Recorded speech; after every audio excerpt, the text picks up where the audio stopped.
দুই ম্যাচ বিরতি শেষে আবারও গোলের দেখা পেলেন লিওনেল মেসি। ভোরে ঘরের মাঠ চেজ স্টেডিয়ামে ডিসি ইউনাইটেডকে ৩-২ গোলে হারিয়ে MLS-এ দাপুটে জয় তুলে নিয়েছেন ইন্টার মায়ামি। ম্যাচটি বলতে গেলে আর্জেন্টাইন মহাতারকার মেসিময় ছোঁয়ায় রঙিন হয়ে ওঠে। প্রথমার্ধের ৩৫ মিনিটে মায়ামিকে এগিয়ে দেন তাদেও আলেন্দে। নিজেদের অর্ধ থেকে মেসির দুর্দান্ত লং পাস ধরে ডি বক্সে ঢুকে বল জালে জড়ান এই মিডফিল্ডার।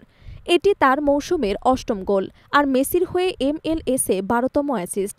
তবে দ্বিতীয়ার্ধের শুরুতেই ম্যাচে ফেরে ডিসি ইউনাইটেড। ৫৩ মিনিটে ব্রেন্ডন সার্ভানিয়ার ক্রসে মাথা ছুঁয়ে গোল করেন ক্রিশ্চিয়ান বেন্টেকে। কিন্তু বেশিক্ষণ স্বস্তি পায়নি অতিথিরা। ৬৬ মিনিটে স্কোরশিটে নাম তোলেন মেসি। জর্দি আলবার পাস থেকে ডি বক্সের ভেতর মাটি কামড়ানো শটে গোল করেন তিনি।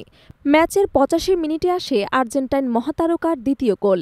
এবার সার্জিও বুস্কেটসের পাস হয়ে বক্সের মাথা থেকে আলতো বাঁ পাশের শটে লক্ষ্য ভেদ করেন মেসি। এই গোল দিয়ে চলতি মৌসুমে তার গোল সংখ্যা দাঁড়ায় ২২। গোল্ডেন বুট দৌড়ে বর্তমানে ন্যাশভিলের শ্যাম সারিজের পরেই অবস্থান করছেন তিনি।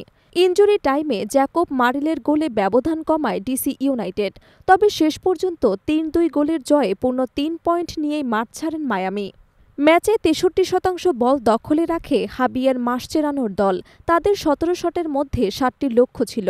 অন্যদিকে ইউনাইটেড নেয় ১০টি শট, যার ৬টি টার্গেটে যায়। দুই দলের গোলরক্ষক মায়ামির ওস্কার উস্তারি এবং ইউনাইটেডের লুইস বারাজা সমান ৪টি করে সেভ করেন।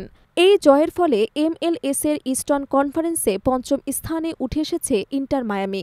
২৮ ম্যাচে তাদের সংগ্রহ ১২ পয়েন্ট। শীর্ষে থাকা ফিলাডেলফিয়া ইউনাইটেডের পয়েন্ট ৬০, তবে তারা খেলেছে ৩ ম্যাচ বেশি। মৌসুমের শেষ দিকে এসে মায়ামির ছন্দময় পারফরম্যান্সে সমর্থকদের প্রত্যাশা বাড়ছেই।